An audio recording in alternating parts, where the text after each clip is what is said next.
अस्सलाम वालेकुम everyone. I hope all of you are doing very very well. So आज हम स्टार्ट करने जा रहे हैं अपना बैंक रिकन्सिलिएशन का टॉपिक, और ये बहुत इंपॉर्टेंट टॉपिक है आपकी फाइनेंशियल का। सो इसको ध्यान से पढ़िएगा, और बहुत ही आसान टॉपिक है। एंड पर हम इसके बस हमें 2 टी अकाउंट्स चाहिए होंगे और सारे के सारे क्वेश्चंस उस पर सॉल्व करेंगे, ठीक है, उन टी अकाउंट्स पर। तो स्टार्ट करते हैं।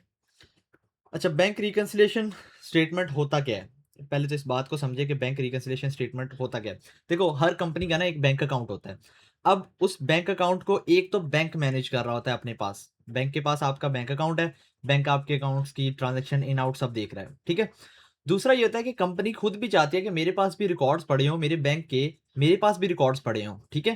तो उन रिकॉर्ड्स को मैं भी देखूंगा, मेरे पास जो पैसा मैं अपने रिकॉर्ड्स में शो करवा रही हूँ, कंपनी के पास जो रिकॉर्ड्स होंगे आपके बैंक के। अकाउंट एक ही है, एक बैंक मैनेजर कर रहा है, दूसरी कंपनी मैनेज कर रही है, ठीक है। दोनों लोग एक ही अकाउंट को मैनेज कर रहे हैं। अब eight the end of month होता क्या है कि कंपनी बैंक से बैंक स्टेटमेंट मंगवाती है और देखती है कि क्या उस बैंक स्टेटमेंट पर जो बैलेंस लिखा हुआ है हमारे बैंक लेजर में, जो हम लेजर बना रहे हैं बैंक का, क्या उसमें भी वो बैलेंस सेम है। दोबारा, कंपनी के पास एक बैंक अकाउंट है जो कि उसका बैंक मैनेज कर रहा है। कंपनी चाहती है कि हाँ यार, मैं भी तो वो अकाउंट में देखूं उस अकाउंट में हो क्या रहा है। कंपनी अपने पास भी एक लेजर बना लेती है। अब उस लेजर से कंपनी देखती रहती है कि महीने में ये ट्रांजेक्शन हुई, सारी ट्रांजेक्शन कंपनी भी रिकॉर्ड करती है, बैंक भी रिकॉर्ड करता है, ठीक है। Eight the end of the month bank से बैंक स्टेटमेंट मंगवाई जाती है और देखा जाता है क्या उस बैंक स्टेटमेंट में जो बैलेंस लिखा है कंपनी के बैंक लेजर पे वो बैलेंस सेम है, ठीक है। जो लेजर कंपनी ने बनाया हुआ है क्या उस पर वो बैलेंस सेम है। अगर तो सेम है तो ठीक है, अगर नहीं सेम तो क्या होता है, बैंक रिकंसिलिएशन स्टेटमेंट बनाई जाती है जिसे हम बोलते हैं BRS, ठीक है। उसके जरिए हम उन दोनों के बैलेंसेस को बराबर करते हैं। कुछ गलतियां होती हैं जो बैंक स्टेटमेंट में हुई होती हैं, कुछ मसले होते हैं जो कैश बुक में हुए होते हैं। अच्छा, बैंक लेजर और कैश बुक एक ही बात है, जब मैं बैंक लेजर कहूँ या कैश बुक कहूँ एक ही बात है, ठीक है। कुछ प्रॉब्लम्स होती हैं जो कि बैंक स्टेटमेंट में होती हैं, और कुछ प्रॉब्लम्स होती हैं जो बैंक लेजर या कैश बुक में होती हैं जो कंपनी खुद बना रही है, ठीक है। ऐसा होता है, कुछ ट्रांजेक्शन कंपनी ने नहीं लिखी होती, कुछ ट्रांजेक्शन बैंक ने नहीं लिखी होती, ठीक है। तो दोनों में कोई ना कोई प्रॉब्लम आ रहा होता है।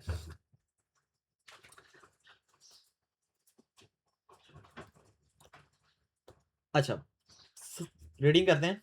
Purpose, A bank reconciliation is a reconciliation between a bank reconciliation is the reconciliation between bank statement balance and the balance on the bank ledger या कैश बुक। अब ये बैंक लेजर कौन बनाता है? कंपनी बनाती है, या कैश बुक जिसे हम बोलते हैं या कंपनी बनाती है, और बैंक स्टेटमेंट तो आपके बैंक के पास होती है।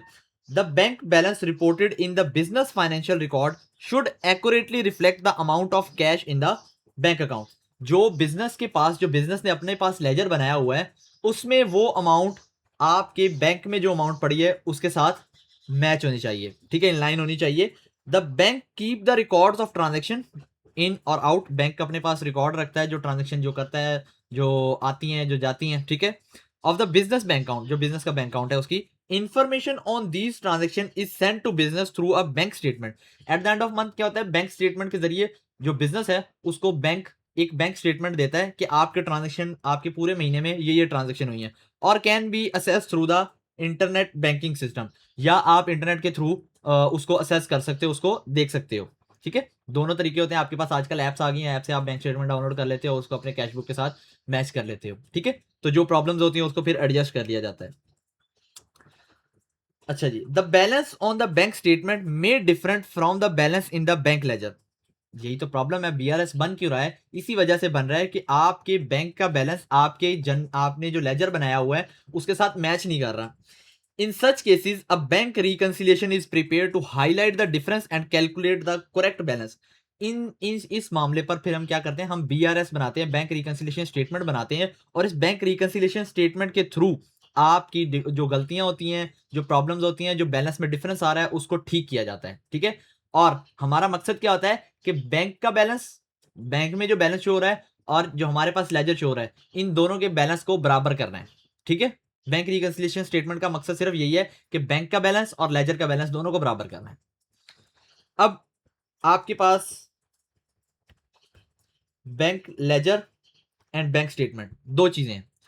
बैंक लेजर जो होता है वो इंटरनल डॉक्यूमेंट होता है, यानी कि कंपनी खुद प्रिपेयर करती है। बैंक लेजर या इसे कैश बुक बोलते हैं, तो ये कंपनी खुद प्रिपेयर करती है। और जो बैंक स्टेटमेंट होती है ये एक्सटर्नल डॉक्यूमेंट होता है, यानी कि ये बैंक आपको भिजवाता है। दोनों के बैलेंस में कोई ना कोई प्रॉब्लम्स आ रही होती हैं। इंटरनल डॉक्यूमेंट जो प्रिपेयर किया गया है उसका बैलेंस एक्सटर्नल डॉक्यूमेंट यानी कि बैंक स्टेटमेंट से मैच नहीं कर रहा होता। हमारा काम क्या है, बीआरएस बना के इन दोनों को बैलेंस करना, इन दोनों का जो क्लोजिंग बैलेंस होगा वो बराबर करना है। ये है हमारा टोटल बीआरएस का मकसद कि बैंक स्टेटमेंट और कैश बुक या बैंक लेजर दोनों के बैलेंस को बराबर करना है। अच्छा, अब हमने कहा ये इन दोनों में डिफरेंस आ रहा है, इनके किसी वजह से डिफरेंस आ रहा है, तो वो डिफरेंस की वजह क्या है? डिफरेंस की वजह है टाइमिंग डिफरेंस। टाइमिंग गलत होती है। देखो कुछ ट्रांजैक्शन ऐसी होती हैं जैसे कि अगर आप कभी आपने किसी दूसरे बैंक का चेक अपने बैंक में जमा करवाया हो, जैसे हम कहते हैं कि आपने मेजान का चेक यूबीएल में जमा करवा दिया। अब उसको क्लियर होने में ना बैंक को अमाउंट ठीक है, हर चीज ठीक है, वो बैंक का जो प्रोसेस है उसको 3 दिन लगते हैं आपके अकाउंट में पैसे आने में। आपने चेक कार्ड जाके दे दिया, 3 दिन 72 आवर्स लगते हैं आपके अकाउंट में पैसे आने में। ठीक है, तो इस ये टाइमिंग डिफरेंस होता है। फर्ज करो आज है 29, आज है 29 जनवरी। ठीक है, आज आप बैंक गए, बैंक ने जाके आपने कैश वो चेक दे दिया। अच्छा, उस चेक को क्लियर करते करते 3 दिन लग गए, 30, 31 यकम आ गई, या करो 2 पे आ गए, 2 फेब आ गई। बैंक में पैसे कब आए? 2 फेब में। लेकिन जब वो बंदा, जिस बंदे ने आपको चेक दिया होगा, वो आपके पास चेक कब दे गया? जनवरी में। मंथ एंड हो गया 31 जनवरी पे, मंथ एंड हो गया 31 जनवरी पे। बंदा आपको चेक कब दे गया? 29 जनवरी पे, 29 जनवरी पे। और चेक क्लियर आपके अकाउंट में पैसे कब आए? फेब में। अब आपके बैंक लेजर में क्या हो रहा होगा? आपके बैंक लेजर में शो हो रहा होगा कि आपके पैसे 29 जनवरी को आए।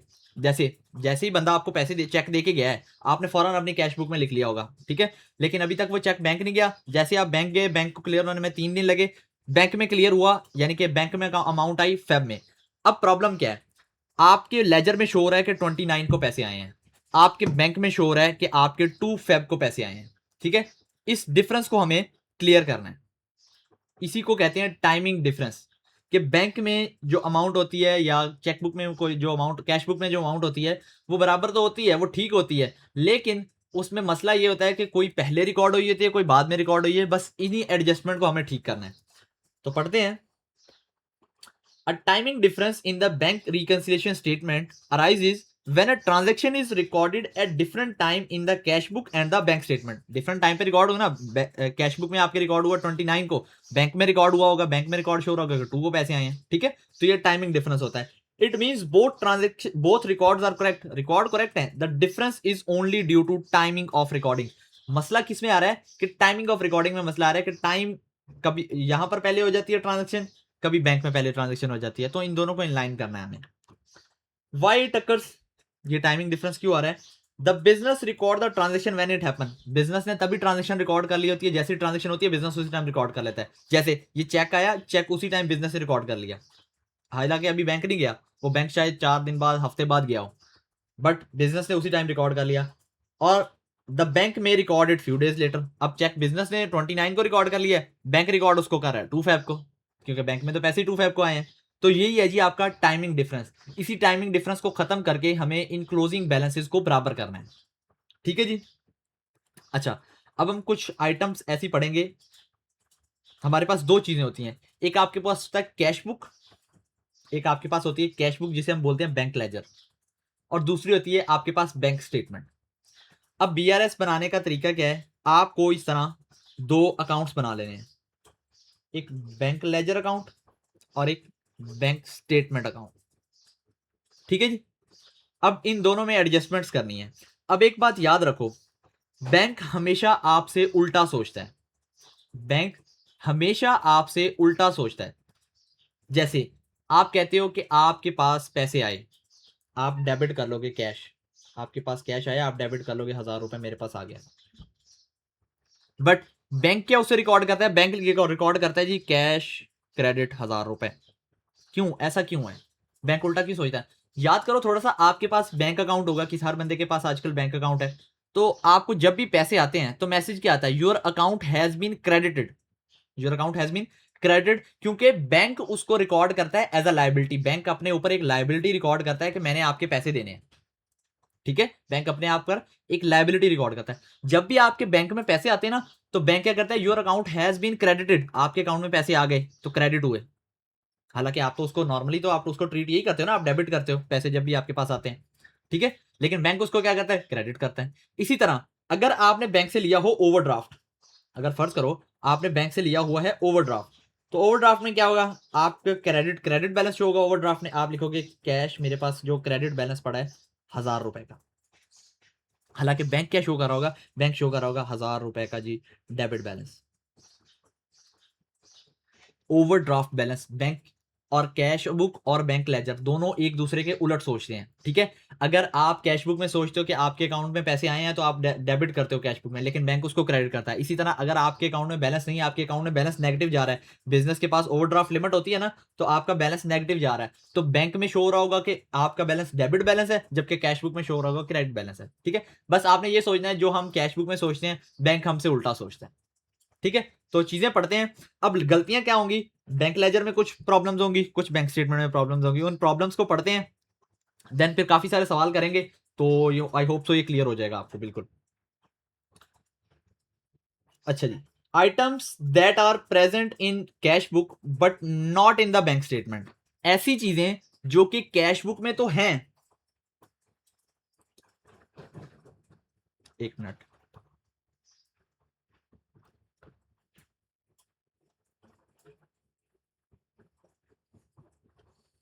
Items that are present in, उल्टा लिखा गया थोड़ा सा,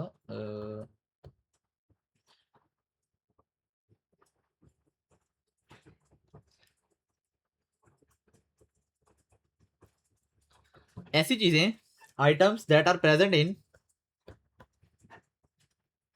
items that are present in bank statement but not in cash book. देखो, कुछ ऐसी चीजें हैं जो कि आपकी बैंक स्टेटमेंट में शो हो रही हैं, बट आपकी कैश बुक में या बैंक लेजर में शो नहीं हो रही।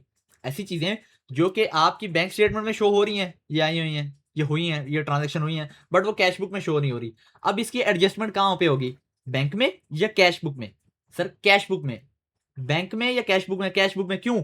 देखो, बैंक में तो पहले ही ट्रांजेक्शन शो हो रही है, बैंक से ही तो हमें पता चला कि आपकी ये ट्रांजैक्शन मिसिंग है, ये आपने रिकॉर्ड नहीं की हुई, इसको रिकॉर्ड कर लो, ठीक है। तो ऐसी चीजें जो कि बैंक स्टेटमेंट में शो हो रही होती हैं बट कैश बुक में शो नहीं हो रही होती, तो हमें उसकी एडजस्टमेंट कहां पे करनी है, कैश बुक में, ठीक है। तो पढ़ते हैं कैसी कौन कौन सी चीजें जो जो कि बैंक में शो हो रही होती हैं बट कैश बुक में शो नहीं हो रही होती। अब पहली चीज है उनमें आपके बैंक चार्जेस।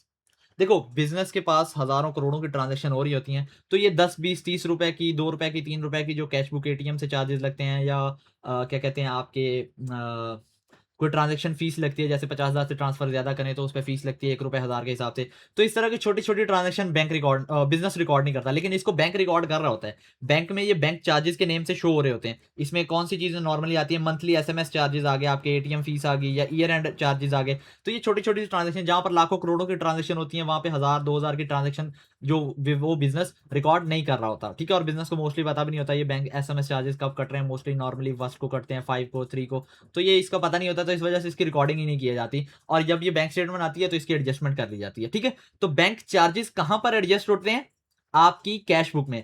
अब बैंक चार्जेस हैं क्या, बैंक चार्जेस एक डिडक्शन है, आपके अकाउंट से पैसे जाते हैं, बैंक चार्जेस एक डिडक्शन है, और ये बैंक में शो हो रही है, कैश बुक में शो नहीं हो रही। तो जरा बताओ ये कैश बुक में कहां पर शो होगी, एक डिडक्शन है, तो कैश बुक में जो आपके बैंक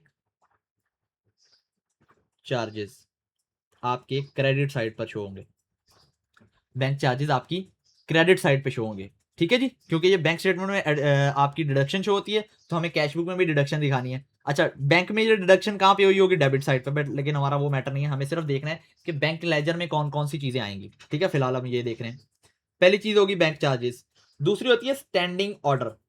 अब स्टैंडिंग ऑर्डर क्या होता है, देखो बिजनेस कभी कभार ना कुछ चैरिटी पेमेंट्स कर रहा होता है, या अपने एम्प्लॉयज को फिक्स चार्जेस दे रहा होता है, जैसे मंथली हर मंथ के एंड पर उन्हें मोबाइल बैलेंस देना, अपने डायरेक्टर्स को कुछ खाने पीने की चीजें, जो राशन वगैरह आजकल तो ये भी सब चलता है, तो स्टैंडिंग ऑर्डर इस काम के लिए यूज होता है।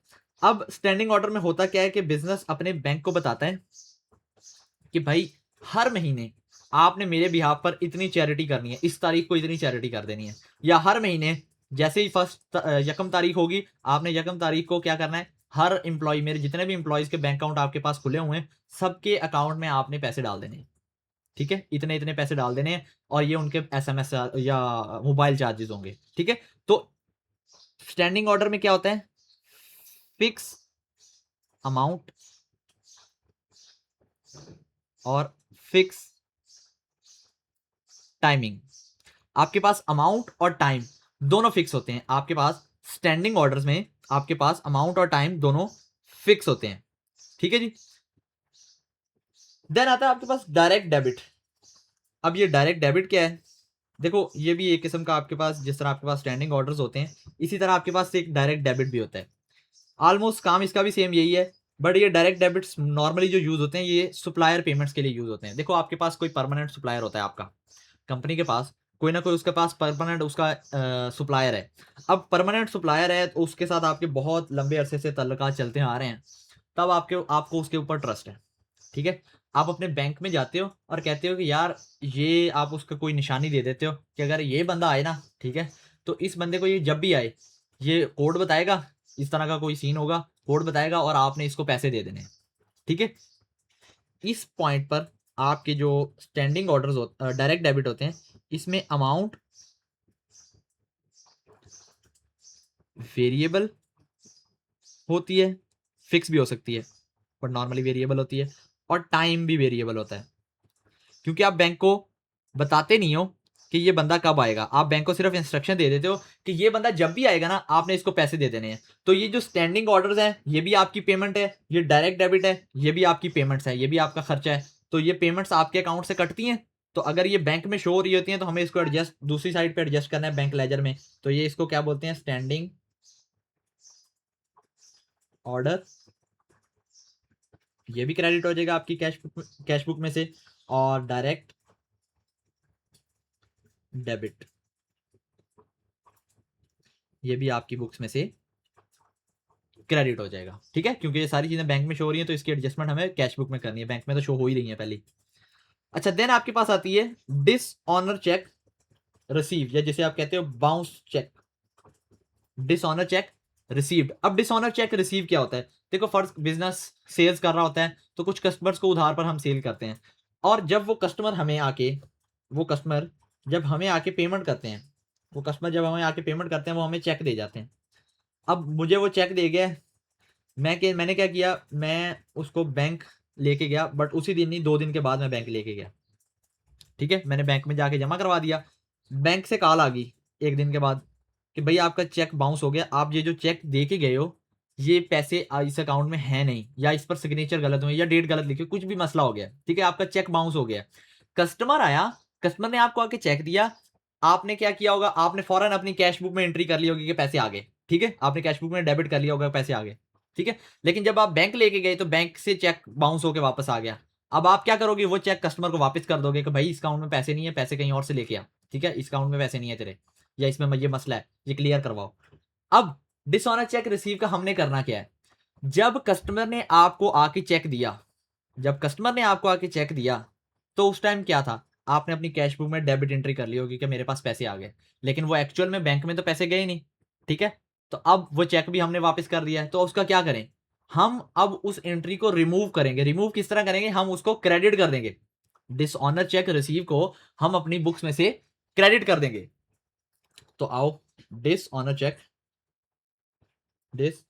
चेक रिसीव ये भी आपकी बुक्स में से क्रेडिट हो जाएगा, ठीक है जी। क्यों क्रेडिट होगा, कस्टमर आया उसने आपको चेक दिया, वो चेक आपने अपनी जल्दी जल्दी बुक्स में एंट्री कर ली होगी डेबिट साइड पे, लेकिन जब वो बैंक गया वो बैंक से तो चला ही नहीं, बैंक में तो पैसे आए नहीं और चेक भी वापस कर दिया। अब वापस कर दिया तो इस एंट्री को खत्म भी तो करना है, ठीक है।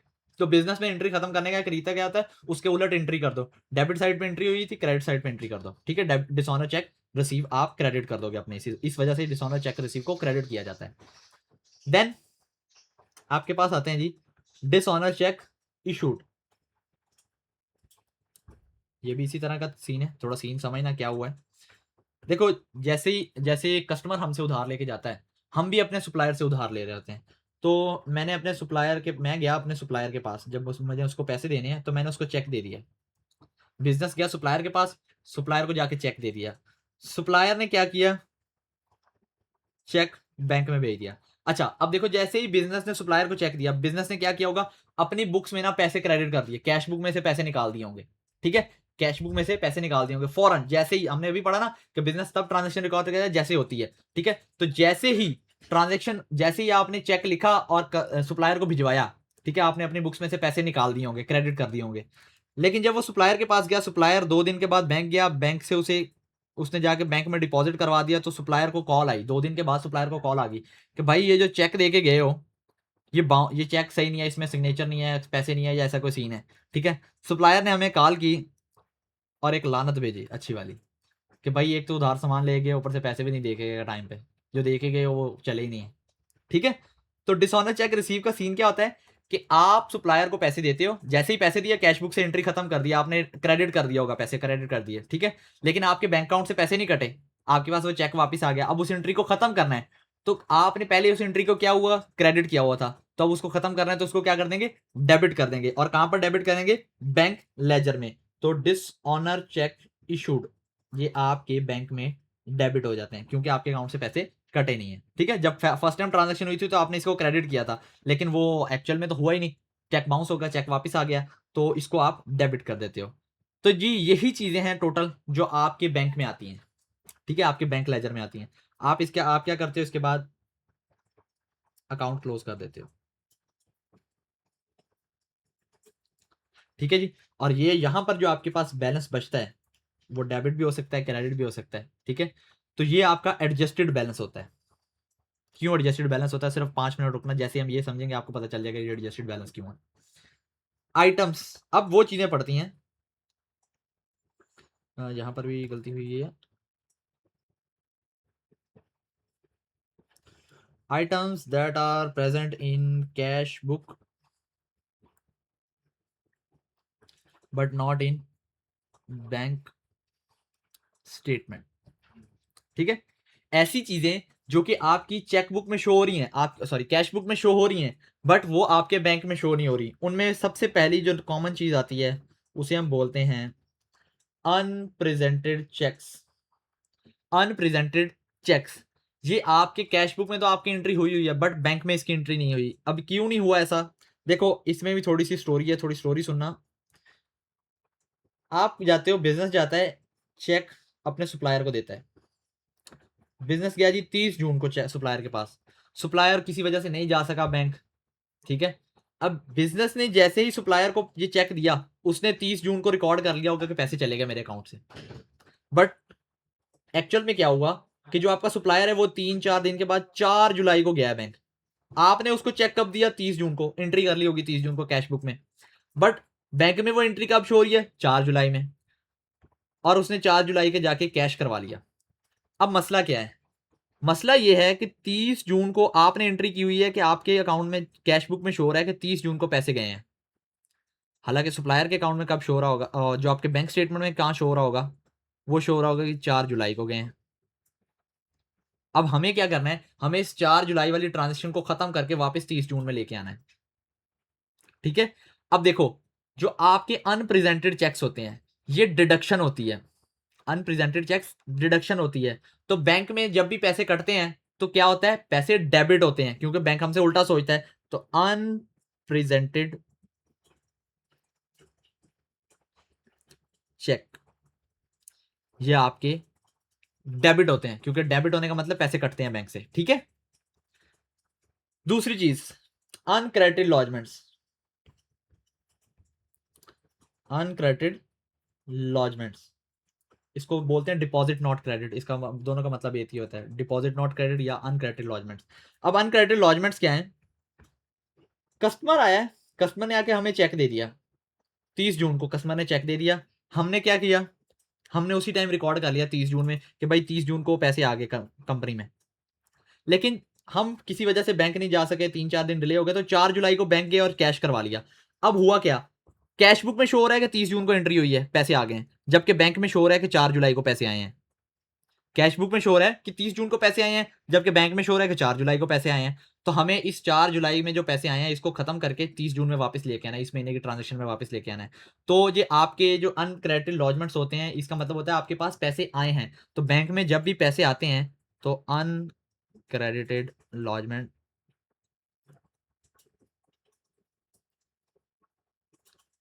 आपकी क्रेडिट साइड पे आती हैं। ठीक है, आपके पास पैसे आएंगे, आपने अगले महीने की ट्रांजेक्शन खत्म करके इस महीने में लेके आनी है। अच्छा, थर्ड चीज होती है जी बैंक एरर। अब बैंक एरर क्या होता है? This is due to bank so corrected in the bank statement. ये बैंक की वजह से है तो इस वजह से हमने इसको बैंक स्टेटमेंट, हम इसका कैश बुक के साथ कोई ताल्लुक नहीं है। अब बैंक एरर हुआ क्या? कभी कभार ऐसा होता है कि किसी और कस्टमर के पैसे कटने होते हैं और वो आपके अकाउंट से काट लेता है। किसी और कस्टमर के अकाउंट से पैसे कटने थे और उसने आपके अकाउंट से पैसे काट लिए, तो हुआ क्या होगा? किसी और कस्टमर के पैसे थे, उसने आपके अकाउंट से डेबिट कर दिए। अब उसको सही करना है, तो सही किस तरह करोगे? आप उसको क्रेडिट कर दो, ट्रांजेक्शन बराबर हो जाएगी, ठीक हो जाएगी। ठीक है, तो बैंक का एरर था, तो इसको बैंक में एडजस्ट करना है। इसी तरह दूसरा केस होता है कि आपके पैसे थे, आपके अकाउंट में पैसे आने थे, आपके अकाउंट में पैसे आने थे, उसने किसी और के अकाउंट में डाल दिए। तो आप अब एडजस्टमेंट करनी हो तो क्या करोगे? आप अपने अकाउंट में पैसे डाल लोगे, ठीक है, क्रेडिट कर दोगे। थर्ड चीज, ये बात ध्यान से सुनना, कभी कभार ऐसा होता है कि आपके अकाउंट में पैसे आने थे, आपके अकाउंट में पैसे क्रेडिट होने थे, उसने क्या कर दिया? गलती से बैंक ने डेबिट कर दिया, यानी कि आने थे 30 रुपए, आने थे 30 रुपए उल्टे काट लिए। 30 रुपए आने थे बैंक में, उल्टे 30 रुपए काट लिए बैंक ने। तो अब एडजस्टमेंट करनी है, अब इसको सही करना है, तो कैसे करोगे सही? क्या 30 रुपए ऐड कर दोगे? देखो, आपके अकाउंट में 30 रुपए आने थे, आपने 30 रुपए काट दिए। अब अगर सिर्फ 30 रुपए से एडजस्टमेंट करोगे तो ये तो सिर्फ कटे वाले खत्म हुए, अभी आने वाले 30 रुपए तो हुए ही नहीं एडजस्ट। तो जब भी आपके ही अकाउंट में डबल ट्रांजेक्शन हो, यानी कि डेबिट होना, आपके अकाउंट में पैसे क्रेडिट होने थे, आपने डेबिट कर दिए, तो हमेशा डबल अमाउंट से एंट्री होगी। जब आपके ही अकाउंट से एंट्री, ये बात गौर से सुन लो, जब आपके ही अकाउंट में एंट्री डबल डबल होती है, जैसे आपके अकाउंट में क्रेडिट होनी थी डेबिट होगी, आपके अकाउंट में डेबिट होनी थी क्रेडिट होगी, तो हमेशा डबल अमाउंट से रिवर्स करते हैं उसको। जैसे आपके अकाउंट में 30 रुपए आने थे, आपके अकाउंट से 30 रुपए कट गए, तो आपको अब किस अमाउंट से एंट्री करनी है? 60 रुपए से दोबारा ऐड करने हैं, ताकि 30 रुपए जो कटे वाले खत्म हो जाए और 30 रुपए ऐड भी हो जाए। ठीक है, तो इस वजह से डबल अमाउंट से एंट्री होती है। तो ये बैंक एरर किसी भी तरफ हो सकता है उसने आपके काटने थे, ऐड कर दिए, ऐड करने थे, काटने थे, तो ये हर बार हर सिचुएशन के हिसाब से होता है। अब लास्ट चीज एक और सुनो, अब इसमें क्या है?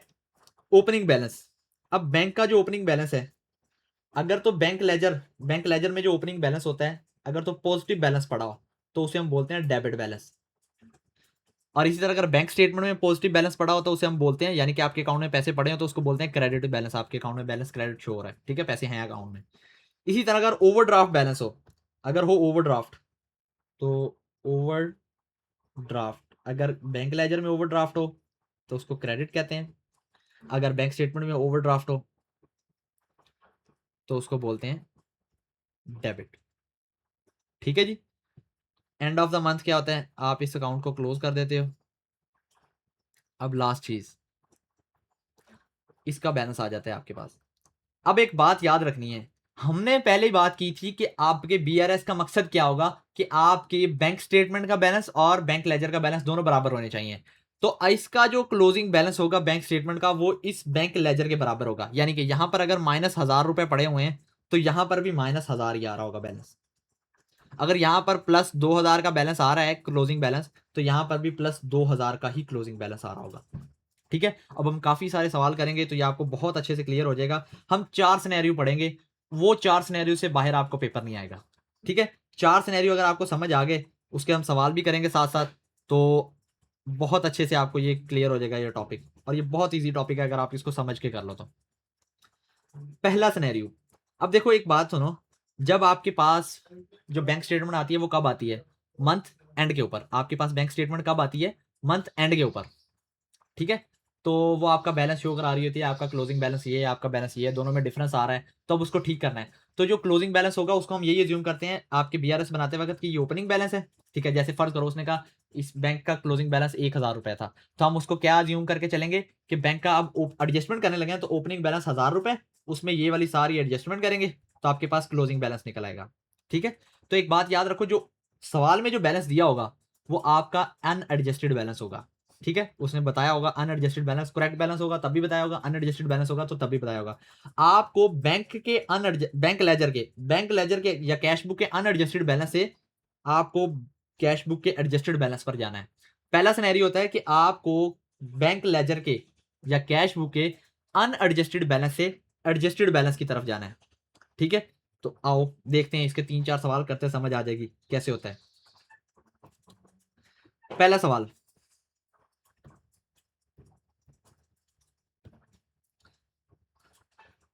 सवाल है जी, professor bank ledger is a debit 3200।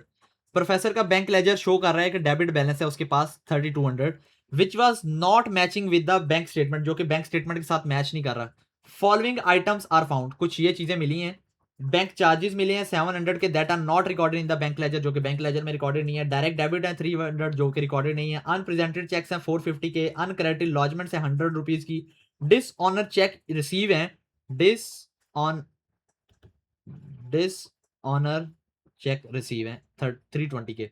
अच्छा, बताना क्या है, what was the correct balance on the bank ledger after making these adjustment. मैंने कहा था ना आपको, उसने क्या किया है, बैंक का अनएडजस्टेड बैलेंस दे दिया, बैंक लेजर का, बैंक स्टेटमेंट नहीं, बैंक लेजर का अनएडजस्टेड बैलेंस दे दिया। आपको एडजस्टेड बैलेंस बताना है। जब भी बीआरएस का सवाल आए, दोनों टी अकाउंट्स बना लिया करो। ये टी अकाउंट है बैंक स्टेटमेंट का, और ये है जी बैंक लेजर का। ठीक है, जब भी सवाल है तो आपके पास बैंक लेजर का बैलेंस, उसने कहा था बैंक लेजर का बैलेंस कितना है, 3200 डेबिट बैलेंस है, तो 3200 आपके पास ओपनिंग बैलेंस आ गया। ठीक है, ये आपका ओपनिंग बैलेंस आ गया 3200। अब इसमें क्या क्या चीज, बैंक में जो एडजस्टमेंट होती है, बैंक चार्जेस होते हैं, कितने के हैं, 700 के, तो ये क्रेडिट हो जाएंगे। इसी तरह डायरेक्ट डेबिट है 300 की, डायरेक्ट डेबिट 300 की। अनप्रेजेंटेड चेक्स कहां पे आते हैं, अनप्रेजेंटेड चेक्स, ये यूपीसी लिखा है, ठीक है, तो 450 के अनप्रेजेंटेड चेक्स हैं। इसी तरह अनक्रेडिटेड लॉजमेंट्स हैं, अनक्रेडिटेड लॉजमेंट्स कितने की हैं, 100 की हैं। जो चीज स्ट्रक्चर बना दिया बस उसी पे रहना। Dishonour cheque receive, dishonour cheque receive कितना है जी, 230 का। अब आपको क्या बताना है, what was the correct balance on the bank statement. आपको बताना है ये वाला क्लोजिंग बैलेंस, ये वाला क्लोजिंग बैलेंस बताना है। अनएडजस्टेड उसने आपको दिया हुआ था, आपने बस एडजस्टेड बैलेंस बता देना है। ठीक है, तो करो सॉल्व करो इसको। आपके पास प्लस में 3200 रुपीज थे, -700 हुआ, -300 हुआ, -230 हुआ, तो बैलेंस क्या बच गया, 1970। आपका बैलेंस क्या बच गया, 1970 रुपीज पॉजिटिव बैलेंस। ठीक है, और पॉजिटिव बैलेंस को आपके कैश बुक में क्या कहा जाता है, डेबिट बैलेंस। ठीक है, आपके पास 1970 का डेबिट बैलेंस बच गया। अब ये जो दो ट्रांजेक्शन थी, इन ट्रांजेक्शन का कोई काम ही नहीं था। ठीक है, ये ट्रांजेक्शन बस आपको ऐसे ही बदल करने के लिए दिए, आपका काम तो यहीं तक खत्म हो गया। आपको एडजस्टेड बैलेंस निकालना था, आपने निकाल लिया। एक और सवाल करते हैं, वो कह रहे जी, Berlin bank ledger balance is credit 1200। Berlin का बैंक लेजर का बैलेंस यानी कि कैश बुक का बैलेंस 1200 क्रेडिट आ रहा है, which was not magic with the bank statement. Which of the following item is found, following item found हुई है, बैंक चार्जेस हैं 300 के, डायरेक्ट डेबिट है 150 का, अनप्रेजेंटेड चेक्स हैं, अनक्रेडिटेड लॉजमेंट्स हैं, डिसऑनर चेक रिसीव है 100 का। What was the correct balance on the bank ledger after making these adjustment. इन एडजस्टमेंट करने के बाद बैंक के ऊपर करेक्ट बैलेंस क्या बचता है। तो दो, जब भी सवाल आए बीआरएस का, दो टी अकाउंट बना लो, दो टी अकाउंट बना लो। पहला टी अकाउंट बैंक स्टेटमेंट का, और ये वाला टी अकाउंट आपका बैंक लेजर का। अच्छा, बैंक लेजर का ओपनिंग बैलेंस क्रेडिट बैलेंस था 1200 ओपनिंग बैलेंस। उसके बाद बैंक चार्जेस थे, बैंक बीसी बैंक चार्जेस कितने, 300 के। डायरेक्ट डेबिट है 150 का। अनप्रेजेंटेड चेक्स हैं 350 के, अनप्रेजेंटेड चेक्स। अनक्रेडिटेड लॉजमेंट है आपके पास कितने की, 650 की। और आपके पास डिसऑनर चेक रिसीव है आपके पास कितने का, 100 रुपीज का। तो आपको बताना क्या, आपको बताना है adjusted balance of the bank, sorry adjusted balance of the bank ledger. तो ये वाला बैलेंस आपको बताना है, क्लोजिंग बैलेंस बताना है। ओपनिंग बैलेंस उसने आपको दिया था, अनएडजस्टेड था, इससे एडजस्टेड की तरफ आ रहे हैं, तो आपकी ये ट्रांजेक्शन का तो काम ही नहीं है। ठीक है, इन दोनों का कोई काम नहीं है, तो इन दोनों को खत्म करो, क्रॉस मारो। अब बैलेंस है माइनस में, क्रेडिट बैलेंस है, क्रेडिट बैलेंस है 1200, -1200 -300 -150 -100, तो बैलेंस कितना आ गया, 1750 नेगेटिव बैलेंस, -1750। ठीक है जी, -1750। अब एक बात देखो, मैंने आपको बताया था कि जो आपका क्लोजिंग बैलेंस होता है वो दोनों का बराबर होता है। तो अगर इस जगह पे आपका प्लस 1970 था ना, आपको एक साइड का पता चल गया तो दूसरी साइड का मतलब सेम है बैलेंस। क्लोजिंग बैलेंस दोनों के सेम होते हैं, ठीक है। 1970 इसका भी 1750 है तो इसका भी 1750 आ जाएगा क्लोजिंग बैलेंस, लेकिन हमारा इसका काम नहीं है अभी तक, ठीक है। तो हमारा काम यही तक हो गया, -1750 आपका बैलेंस आ गया। Third question, Tokyo bank ledger closing balance was debit 5900 which was not matching with the bank statement. Tokyo का बैंक लेजर का बैलेंस, क्लोजिंग बैलेंस कितना आ रहा है? Debit balance 5900। बैंक चार्जेस मिले हैं 1300 के, डायरेक्ट डेबिट मिला है, unpresented cheques, uncredited lodgement, dishonour cheque receive. What was the correct balance on his bank statement after making these adjustments? जब भी सवाल आए दो अकाउंट बना लो, एक बैंक स्टेटमेंट, दूसरा बैंक लेजर। अब ये उसने क्लोजिंग बैलेंस, देखो मैंने कहा था क्लोजिंग बैलेंस आपको सवाल में मोस्टली वो क्लोजिंग बैलेंस बताता है, जिसका मतलब ओपनिंग बैलेंस ही है, ठीक है, परेशान नहीं होना इससे। तो क्लोजिंग बैंक लेजर का क्लोजिंग बैलेंस, क्योंकि स्टेटमेंट में जो बैलेंस हो रहा है वो तो क्लोजिंग है ना, हम तो एडजस्टमेंट कर रहे हैं ना, तो एडजस्टमेंट करने के लिए हमें उसको ओपनिंग लिखना पड़ रहा है। तो क्लोजिंग बैलेंस आपका कितना आ रहा है? डेबिट बैलेंस ऑफ कितना? 5900। तो हम इसको बोलते हैं ओपनिंग बैलेंस हमारा 5900 डेबिट आ रहा है, ठीक है, बैंक लेजर में डेबिट। अच्छा, बैंक चार्जेस कितने हैं? 1300। डायरेक्ट डेबिट कितना है? 750। अन अच्छा, ये अनप्रेजेंटेड चेक्स आपके इस साइड पे आते हैं। अनप्रेजेंटेड चेक्स कितने हैं? 400 के। अनक्रेडिटेड लॉजमेंट्स कितनी हैं? 500 की। और आपका डिसऑनर चेक रिसीव कितने का है? 350 का। अब आपको क्या बताना है? What was the balance on the bank statement? तो सवाल करो सॉल्व। मैंने किया जी ये सॉल्व, मैंने लिखा जी 5900 मेरे पास पॉजिटिव, प्लस 5900 था, -1300 हो गया, -750 हो गया, -350 हो गया, तो मेरे पास बैलेंस बचा 3500। तो इस बैलेंस को क्या मैं बोलूंगा? This is adjusted balance of bank ledger. But एक बात याद रखो, उसने सवाल में क्या पूछा है? बैंक स्टेटमेंट का बैलेंस बताओ। तो 200 बार बता दिया है कि ये जो बैलेंस होता है इस बैलेंस के बराबर होता है। तो adjusted balance of bank statement दोनों का सेम होता है, एडजस्टेड बैलेंस दोनों का सेम होता है 3500। अगर यहाँ का बैलेंस सेम है, यहाँ भी 3500 है, तो यहाँ पे भी पॉजिटिव 3500 बैलेंस बचा है, ठीक है। तो ये बात याद रखनी है। उसने आपको ये थोड़ा सा ये बात ट्रिकी थी कि आपको उसने क्लोजिंग बैलेंस और बैंक स्टेटमेंट नहीं पूछा, उसने कहा बैंक लेजर नहीं पूछा, उसने बैंक स्टेटमेंट, लेकिन दोनों का बैलेंस सेम होता है, ठीक है। जो यहाँ का बैलेंस आएगा वो भी वही यहाँ का बैलेंस होगा, ठीक है। एक और सवाल करते हैं। Nairobi bank ledger shows a balance of debit balance of 7200। Nairobi का बैंक लेजर शो कर रहा है 7200 का, which was not matching with this bank statement, जो कि उसके बैंक स्टेटमेंट के साथ मैच ही नहीं कर रहा। Following item found, bank charges 3300 के रिकॉर्ड नहीं किए हुए, बैंक डेबिट डायरेक्ट डेबिट 900 के हैं, चेक और 300 के हैं, जो कि cheque sent to supplier but not yet presented. अब एक बात याद रखो, सप्लायर को चेक भेजा है बट अभी तक सप्लायर ने प्रेजेंट नहीं किया, तो इसको क्या बोलते हैं? अनप्रेजेंटेड चेक, ठीक है। डिपॉजिट नॉट क्रेडिटेड, इसको क्या बोलते हैं? अनक्रेडिटेड लॉजमेंट्स।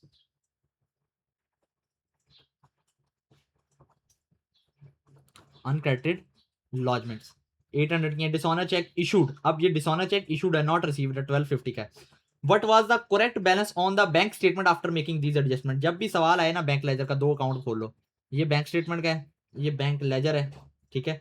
ओपनिंग, अब ओपनिंग बैलेंस किस चीज का दिया हुआ है? बैंक लेजर का। तो डेबिट बैलेंस है 7200 का ओपनिंग बैलेंस। डायरेक्ट डेबिट है कितने का? सॉरी, पहले बैंक चार्जेस हैं, बैंक चार्जेस हैं कितने? 3300 के। डायरेक्ट डेबिट है आपका कितना? 900 का। चेक ऑफ अनप्रेजेंटेड चेक्स हैं, अनप्रेजेंटेड चेक्स हैं आपके कितने के? अनप्रेजेंटेड चेक्स 300 के। अनक्रेडिटेड लॉजमेंट्स हैं, डिपॉजिट नॉट क्रेडिटेड जिसे बोलते हैं, अनक्रेडिटेड लॉजमेंट्स कितने की हैं? 800 की हैं। और आपके पास डिसऑनर चेक इशूड है, तो डिसऑनर चेक इशू इस साइड पे आता था, डिसऑनर चेक इशूड कितने का? 250 का, ठीक है। क्लोजिंग बैलेंस निकाल लो। मैंने किया जी, जिस साइड का बैलेंस देगा वहीं से क्लोजिंग निकलेगा। 7200 पॉजिटिव में था, -3300 हो गया, -900 हो गया, तो और प्लस हो गया 250, ये 250 प्लस होगा, ठीक है। तो 3250 आपका पॉजिटिव बैलेंस आया, 3250। This is your adjusted balance of bank ledger. लेकिन उससे आपको क्या पूछा है? Bank statement. तो यही बैलेंस तो इसका होता है, बैंक स्टेटमेंट का भी एडजस्टेड यही होता है ना, 3250 दोनों का बैलेंस सेम होता है, ठीक है। तो +3250 +3250 एक ही बात होती है। अब एक बात याद रखनी है, यहां पे इस +3250 क्या बोला जाता है, बैंक लेजर का डेबिट बैलेंस, लेकिन यहां पर +3250 क्या बोला जाएगा, बैंक लेजर का क्रेडिट बैलेंस। बैंक में जो पॉजिटिव बैलेंस होता है उसको क्या बोलते हैं, क्रेडिट बैलेंस। तो 3250 अगर उसने पूछा ना डबल, या आपको डायरेक्टली पूछ लेता है कि बैंक स्टेटमेंट का बैलेंस बताओ, तो उसने आपको क्या बोलना है, डायरेक्ट आपको 3250 का डेबिट बैलेंस बोलना है या क्रेडिट बैलेंस बोलना है, क्रेडिट बैलेंस बोलना है, ठीक है। तो 3250 का क्रेडिट बैलेंस। अब ये तो हो गया पहला सिनेरियो। दूसरा सिनेरियो क्या है, दूसरे सिनेरियो में क्या करना है आपको, ओपनिंग बैलेंस, ये जो ओपनिंग बैलेंस दिया होता है इसको बोलते हैं unadjusted balance. Unadjusted balance bank का दिया होगा, बैंक स्टेटमेंट का दिया होगा, आपको एडजस्टेड बैलेंस निकालना है बैंक स्टेटमेंट का। अनएडजस्टेड बैलेंस बैंक स्टेटमेंट का दिया हुआ है और बैंक स्टेटमेंट का ही एडजस्टेड बैलेंस यानी कि क्लोजिंग बैलेंस निकालना है आपको, ठीक है। तो आओ सवाल करते हैं इसके भी। दूसरा scenario,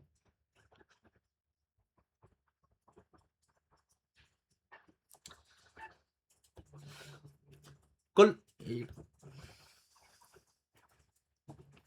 Colonel Tamayo, bank statement shows a credit balance of 3200 which was not matching with his cash book, जो कि कैश बुक के साथ मैच नहीं कर रहा। Following items have been found, bank charges है 700 के, डायरेक्ट डेबिट 300 का, अनप्रेजेंटेड चेक्स 450 के, अनक्रेडिटेड लॉजमेंट्स 100 के, डिसऑनर चेक रिसीव है जी 3250 का। What was the correct balance in the bank statement after making these adjustment. Bank का मैंने जब बीआरएच का कोई भी सवाल है, दो स्टेटमेंट्स बना लिया करो। ये बैंक स्टेटमेंट है, दिस इज बैंक लेजर, और सबसे पहले बैंक स्टेटमेंट, ये बैलेंस किस चीज का है, बैंक स्टेटमेंट का। तो क्रेडिट बैलेंस 3200, तो क्रेडिट बैलेंस का मतलब 3200 यहाँ पे आएगा, ठीक है। ओपनिंग बैलेंस 3200, बैंक चार्जेस 700 के, डायरेक्ट डेबिट 300 का, अनप्रेजेंटेड चेक्स 450 के, अनक्रेडिटेड लॉजमेंट्स कितने की हैं, 100 की, और डिसऑनर चेक रिसीव है, डिसऑनर चेक रिसीव कितने का है, 230 का। तो बैलेंस बराबर कर लो। अच्छा, अब आपको बताना क्या है, what was the balance on the bank statement, ये वाला बैलेंस बताना है, एडजस्टेड बैलेंस बताना है। 3200 प्लस, अच्छा प्लस 100। अब देखो ये भी क्रेडिट है, ये भी क्रेडिट है, तो इसका मतलब ये ऐड होंगे, ये पॉजिटिव बैलेंस है, ये भी पॉजिटिव बैलेंस है। तो 3200 प्लस 100, 3200 प्लस 100 माइनस 450, तो 2850 आपका पॉजिटिव बैलेंस आता है, यानी कि credit balance of bank statement 2850, ठीक है। 2850 आपका क्रेडिट बैलेंस है। तो इन सारी चीजों का कोई मकसद नहीं था, हमें सिर्फ यहीं तक रहना था, ठीक है। अच्छा जी, Lisbon bank statement shows a credit balance of 1200 which was not match with the bank cash book, bank ledger 300, direct debit 150, unpresented cheque 350 के, अनक्रेडिटेड लॉजमेंट 600 की। Bank had made an error, ये एरर का पहला सवाल है। Bank had made an error and deducted 40 instead of another customer, किसी और बंदे के 40 रुपए काटने थे, उसने हमारे अकाउंट से काट दिए, तो हमारे अकाउंट से काट दिए तो हम इसको ऐड बैक कर देंगे। अच्छा, what was the correct balance on the bank statement, हमें जब भी बैंक स्टेटमेंट का सवाल है दो दो ये बना लो T account, bank statement, bank ledger. अच्छा, ओपनिंग बैलेंस किस साइड का दिया है, बैंक स्टेटमेंट का दिया हुआ है 1200, ओपनिंग बैलेंस। बैंक चार्जेस किस साइड के हैं जी, 300 के, डायरेक्ट डेबिट है जी 150 का, अनप्रेजेंटेड चेक्स हैं, अनप्रेजेंटेड चेक 350 के, अनक्रेडिटेड लॉजमेंट्स हैं कितने की, 650 की। अच्छा, बैंक ने एरर किया, देखो जब बैंक ने एरर किया तो उसने आपके 40 रुपए काट दिए होंगे। अब इस 40 रुपए को ठीक करना है, तो किसी और कस्टमर के थे ना, मैंने कहा जब तक आपके अकाउंट से डेबिट क्रेडिट नहीं होता तब तक डबल अमाउंट नहीं करनी, जब किसी और बंदे के है ना तो आपने हमेशा सिंगल अमाउंट ही रखनी है। तो किसी और बंदे के 40 रुपए आपके अकाउंट से उसने काट दिए, डेबिट कर दिए होंगे, तो आप इसको सही करने के लिए क्या कर दो, 40 रुपए अपने डेबिट कर दो एरर के नाम से, ठीक है। आपको कौन सा बैलेंस बताना है, ये वाला बैलेंस बताना है, तो इसका मतलब इसकी कोई रिक्वायरमेंट नहीं है आपकी, ठीक है। तो आपके पास बैंक में 1200 पॉजिटिव बैलेंस प्लस 650 और रुपए पैसे आ गए और 40 रुपए और आ गए और 350 रुपए निकल गए, तो 1540 रुपए 1540 रुपीज आपके पॉजिटिव बैलेंस पड़ा है आपके बैंक में, ठीक है जी। तो बैंक स्टेटमेंट का ही हमें बैलेंस बताना था। आगे आ जाओ। Oslo's bank statement shows a closing balance of overdraft 5900 which do not match with his cash book. उसके बैंक स्टेटमेंट में ओवरड्राफ्ट क्लोजिंग बैलेंस कितना शो हो रहा है, 5900 रुपीज का ओवरड्राफ्ट, यानी कि डेबिट बैलेंस शो हो रहा है, bank charges 1300 was not recorded, direct debit 750, unpresented checks 400, uncredited allowance 500. Bank had made an error and deducted 3500 instead of deposit. देखो ये सवाल है एरर का। उसने क्या किया, 35 रुपए आपके काट लिए इंस्टेड ऑफ डिपॉजिट, यानी कि डिपॉजिट करने थे आपके अकाउंट में पैसे 35 रुपए ऐड करने थे, यानी कि क्रेडिट करने थे, उसने आपके 35 रुपए डेबिट कर दिए बैंक स्टेटमेंट में से। ठीक है, तो हम सवाल करते हैं what was the correct balance on cash book after making these adjustment. तो कैश बुक का करेक्ट बैलेंस क्या होता है, ये वाला। हमें यहाँ से बैलेंस निकालना है। ठीक है, तो this is bank ledger, this is bank statement, और आपको ओपनिंग बैलेंस की साइड का दिया हुआ है 5900 ओवरड्राफ्ट, तो 5900 ओवरड्राफ्ट बैंक का। ठीक है, बैंक चार्जेस कितने हैं 1300, डायरेक्ट डेबिट कितने हैं 750, अनप्रेजेंटेड चेक्स कितने हैं, कितने हैं जी 400, अनक्रेडिटेड लॉजमेंट्स कितने हैं 500। Bank had made an error 35 deduct instead of deposit, उसने 35 रुपए आपके क्रेडिट करने थे, उसने क्या कर दिया 35 रुपए आपके काट दिए, तो उसने काट दिया इनसे कुछ और याद आ गया। अच्छा, तो 35 रुपीज उसने आपके क्रेडिट करने थे, उसने डेबिट कर दिए 35। तो अगर इसको एडजस्ट करना है तो डबल अमाउंट से, जब भी आपके अकाउंट में एरर होगा तो डबल अमाउंट से एंट्री होगी, तो 70 रुपीज ऐड हो जाएंगे एरर के। ठीक है, 35 प्लस 35 70, तो 5900 आपका नेगेटिव बैलेंस है, ओवरड्राफ्ट है ना, तो माइनस 5900, उसमें से माइनस फिर 400 हो जाएंगे, माइनस 400 प्लस 500 प्लस 70, तो क्या बैलेंस आ गया -5730। This is your closing balance of bank statement. But सवाल की रिक्वायरमेंट क्या थी, correct balance of cash book.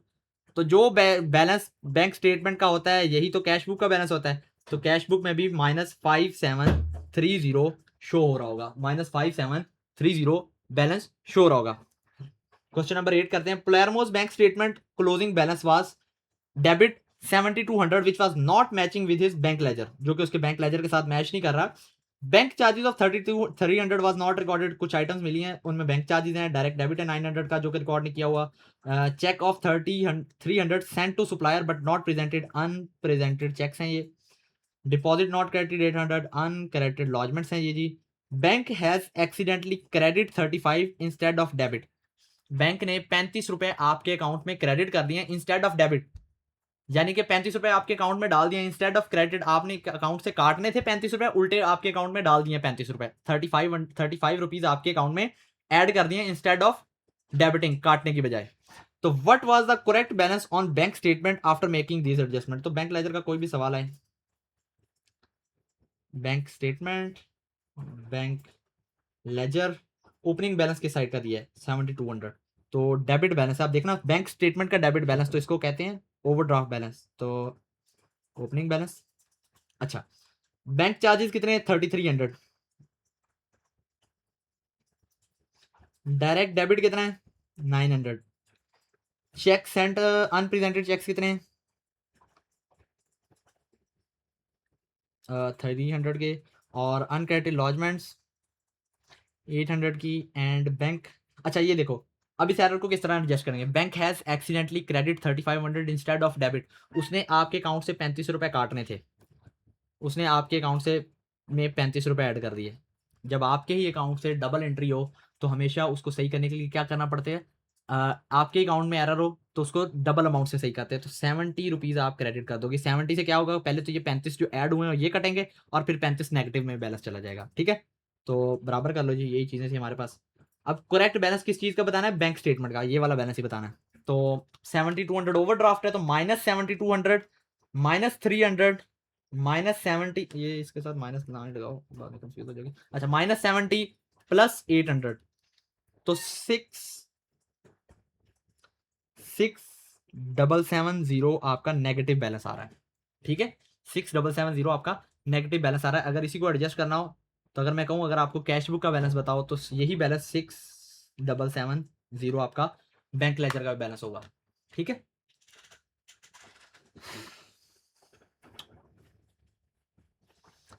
दो सिनेरियो होंगे, थर्ड सिनेरियो क्या है, एक मिनट रुकिएगा।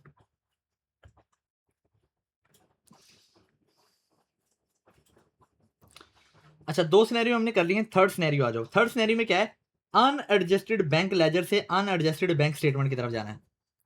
यानी कि इसका ओपनिंग बैलेंस या जिसको हम क्लोजिंग बैलेंस बोलते हैं, बैंक का सॉरी बैंक लेजर का क्लोजिंग बैलेंस उसने आपको दिया होगा, आपको इसका क्लोजिंग बैलेंस निकालना है। यानी कि जिस डेट पे आपको बैंक की रसीद मिली है उस रसीद वाले दिन दोनों का बैलेंस क्या था वो बैलेंस बताना है आपको, ठीक है। ये सारे एरर्स करने के लिए अच्छा अब देखो एक मेरी बात याद रखना, जिस साइड से हम चलेंगे, जिस साइड का ओपनिंग, जिस साइड का बैलेंस दिया होगा उस साइड से बिल्कुल ठीक जाना है। यानी कि ओपनिंग बैलेंस दिया डेबिट होगा, उसको उसमें से ये सारी चीजें क्रेडिट करके आप यहाँ पर पहुंच जाओगे। बट जब इसको यहाँ पर शिफ्ट करोगे, क्योंकि हमें यहाँ पर पहुंचना है ना, तो इसको यहाँ पर बैलेंस को शिफ्ट करना पड़ेगा। जैसे यहाँ पर बैलेंस आया ये सारी चीजें रिवर्स होंगी, ये सारी चीजें रिवर्स होंगी। यानी कि अनक्रेडिटेड लॉजमेंट्स पहले ऐड होती थी अब माइनस हो जाएंगी, और अनप्रेजेंटेड चेक्स लेस होते थे अब ऐड हो जाएंगे। कैसे होंगे आज जो सवाल करते हैं समझ आ जाएगी ये कैसे हुआ। आपको एक साइड से दूसरी साइड पर मूव करना है, तो जिस साइड से मूव कर रहे हैं वहां पर बैलेंस बिल्कुल जिस तरह नॉर्मल चलता है वैसे ही चलना है, लेकिन जब दूसरी साइड पे जाओगे तो साइन रिवर्स हो जाएंगे। तो कैसे होंगे आज जो सवाल करते हैं समझ आ जाएगी अभी। अच्छा, Manila's bank ledger shows a balance of closing balance debit 3200 which was not matching with his bank statement। उसका बैंक लेजर का बैलेंस दिखा रहा है और वो बैंक स्टेटमेंट के साथ मैच नहीं हो रहा। बैंक चार्जेस 700 के हैं, डायरेक्ट डेबिट 300 के, अनक्रेडिटेड लॉजमेंट्स 450 की, अनप्रेजेंटेड चेक्स अनप्रेजेंटेड चेक्स 450 के, अनक्रेडिटेड लॉजमेंट्स 100 की, डिसऑनर चेक रिसीव 230 का।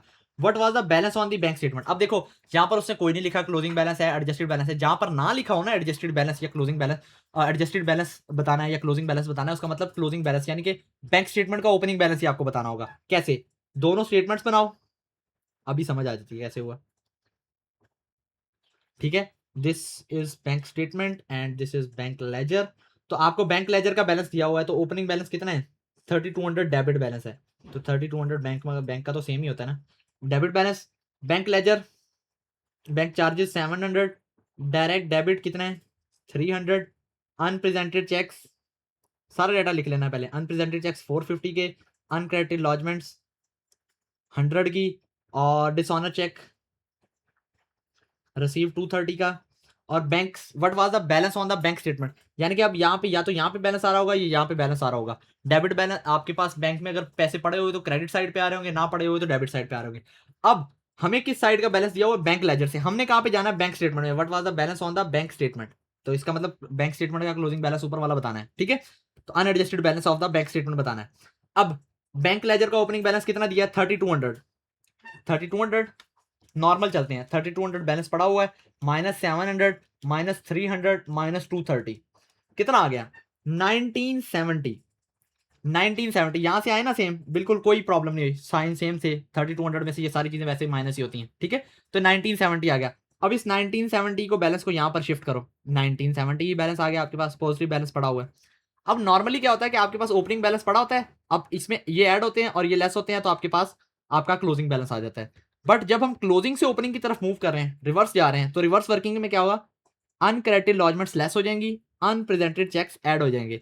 तो सॉरी आपके पास 1970 पॉजिटिव में बैलेंस है, ठीक है। 1970 -100 प्लस 450, तो 2320 पॉजिटिव बैलेंस बचा है। तो इसका मतलब आपका क्रेडिट बैलेंस बचा है 2320, ये आपका क्रेडिट बैलेंस बचा है, इसको हम बोलते हैं opening balance of bank statement, ठीक है। 2320 आपके पास ओपनिंग बैलेंस बचा है। अब जब यहां से यहां मूव किया है, जब आप बैंक लेजर से इसके क्लोजिंग पर आए तो ठीक आए, जब अब यहां से गए ना वापस, तो यहां से साइन रिवर्स हो गया, ये माइनस हो गया ये प्लस हो गया। वैसे नॉर्मली अनक्रेडिटेड लॉजमेंट्स ऐड होती हैं और अनप्रेजेंटेड चेक्स लेस होते हैं, ठीक है। एक और सवाल करते हैं, Raquel Mario, bank ledger shows a closing balance of credit 1200, bank ledger का 1200 आ रहा है which was not matching with this bank statement. Bank charges 300, direct debit 150, unpresented cheques 350, uncredited lodgement 650, dishonour cheques receive 100। What was the balance on the bank statement, bank statement का balance बताना है, दोनों accounts बना लो। This is bank ledger, sorry bank statement, and this is bank ledger. Opening balance किस side का दिया है बैंक लेजर का, कितना credit 1200, bank charges 300, unpresented cheques नहीं डायरेक्ट डेबिट भी है, डायरेक्ट डेबिट कितने हैं 150, अनप्रेजेंटेड चेक्स कितने हैं, अनप्रेजेंटेड चेक्स 350 के हैं, अनक्रेडिटेड लॉजमेंट्स कितने की हैं 650 की हैं, और डिसऑनर चेक रिसीव कितने का है 100 का। अब आपको उसने करेक्ट की बात नहीं की, यानी कि ये वाले बैलेंस नहीं बताने आपको, बैंक लेजर का उसने बता दिया है, यहाँ से आपको यहाँ पर जाना है, ठीक है, ओपनिंग बैलेंस, इसके ओपनिंग बैलेंस पर जाना है। तो ओपनिंग बैलेंस यहाँ पे 1200 क्रेडिट है, तो -1200 प्लस सॉरी -300 -150 और -100, तो -1750 आपका बैलेंस आ गया क्लोजिंग बैलेंस। यही क्लोजिंग बैलेंस यहाँ पे शिफ्ट करो तो -1750 आएगा। अब यहाँ से रिवर्स जाना है, साइन भी उल्टे हो जाएंगे, ये माइनस हो जाएगा, ये ऐड हो जाएगा, ठीक है। तो +350 -650, तो -20 माइनस में है ना, तो -2050 नेगेटिव बैलेंस आया। तो ये इसका मतलब overdraft balance of bank statement कितना, 2050, ठीक है। थर्ड सिनेरियो भी कंप्लीट हो गया। अब आओ फोर्थ सिनेरियो पे, चौथा सिनेरियो भी बताया हुआ था आपको। अनएडजस्टेड बैंक स्टेटमेंट का बैलेंस दिया होगा, आपको अनएडजस्टेड बैंक लेजर यानी कि वही क्लोजिंग बैलेंस जो हमें मिलते हैं उन पर जाना है। अब बैंक का दिया हुआ है, बैंक से आपको बैंक लेजर की तरफ जाना है, बैंक स्टेटमेंट से बैंक लेजर की तरफ जाना है। तो आओ सवाल करते हैं इसके भी, इसका भी सेम वही सीन है, जिस साइड से आओगे वहां से नॉर्मल वर्किंग है, जिस साइड का ओपनिंग बैलेंस दिया वहां से ओपनिंग नॉर्मल वर्किंग है, और जब दूसरी साइड पर बैलेंस जाएगा और रिवर्स वर्किंग हो जाएगी, ठीक है। तो आओ सवाल करते हैं, दो समझ आ जाएगी अभी। Gandhia's bank statement shows a closing balance of overdraft 5900 5900 का ओवरड्राफ्ट बैलेंस शो हो रहा है, which was not matching with his bank ledger, जो कि बैंक लेजर के साथ मैच नहीं हो रहा।